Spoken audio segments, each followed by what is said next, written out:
The purpose of dating is to eventually enter into a marriage with them, a lifelong commitment.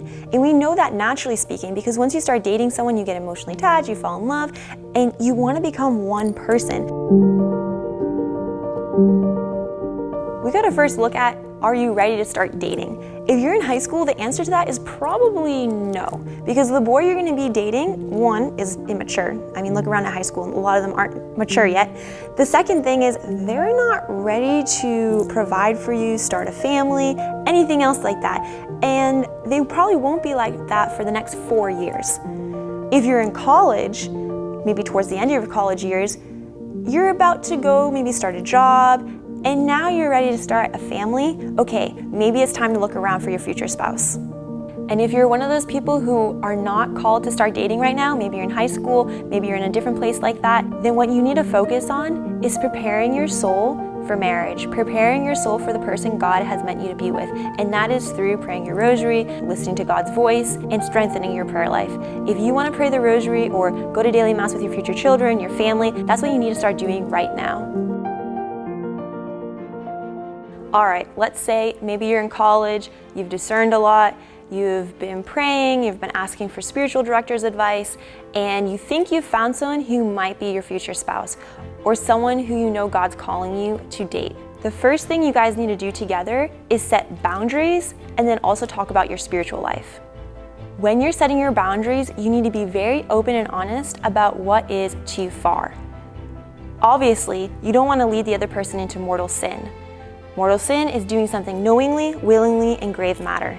So grave matters would be anything that is exciting the sexual passions outside of matrimony. You guys aren't married, so you shouldn't be exciting your sexual passions. If you truly love the other person, you'd want to preserve their heart and chastity for marriage. And if you believe that this is going to be your future spouse, then you're going to have a whole lifetime to have sex and kiss and everything else like that. So let's preserve their chastity as well as yours during this little time of dating. Obvious boundaries would be not having sex, not lying down together, not stroking or touching each other inappropriately. But some of the more unobvious and little things that might lead into getting too close and intimate would be things such as kissing. There are good ways to show affection to one another. You can kiss each other on the cheek, maybe on the forehead, on the hand. You can give a side hug, hold hands. Any of those would be very loving and very appropriate. Kissing each other on the lips can very easily lead into passionate kissing, making out, and then exciting those sexual passions.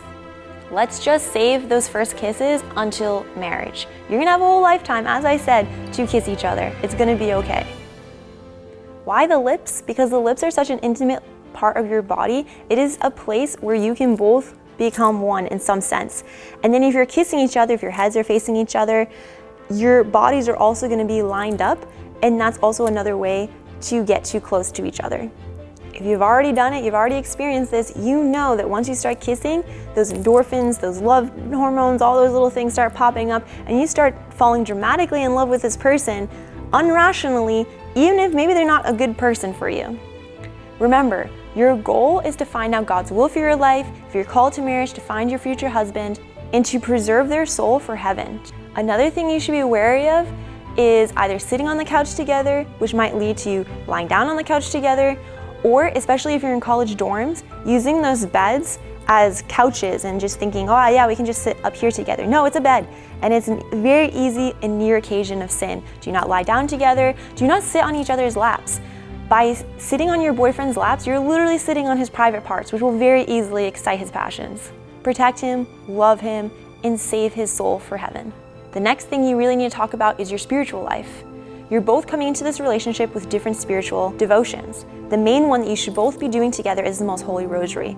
Both of you, if you want to find God's will for your life and live a good, holy, fruitful life, it's going to be through Mary's help, through asking our mom, our mama, our lady, our love of our life to lead us and guide us. You want to figure out your vocation, and you also want to find out the one you love's vocation. It might be very true that they're not going to be your future spouse, that they might have a religious vocation. Maybe they're going to be called to be married with someone else. But right now, perhaps God's calling you to walk with them And so take care of them, take care of their soul.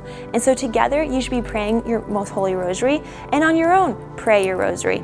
If your boyfriend doesn't pray the 4 rosaries a day yet, encourage him, inspire him. If he doesn't pray the 7 sorrows rosary yet, inspire him and encourage him. Push each other in your spiritual life. Bring each other to adoration, to daily mass, to get really involved in your church, and keep praying together. You want to help this person find their vocation as well as find the vocation God gave for you. Remember, God loves you. He has a good plan for you. You just got to believe in Him and trust in Him. Pray to our Blessed Mother, listen to her voice, and trust in her nurturing care. They're going to take care of you. They're going to reveal what vocation you're called to, who maybe you're called to marry, what religious vocation you should enter. Trust in them. They only want what's best and have a good plan for your life. Don't screw it up.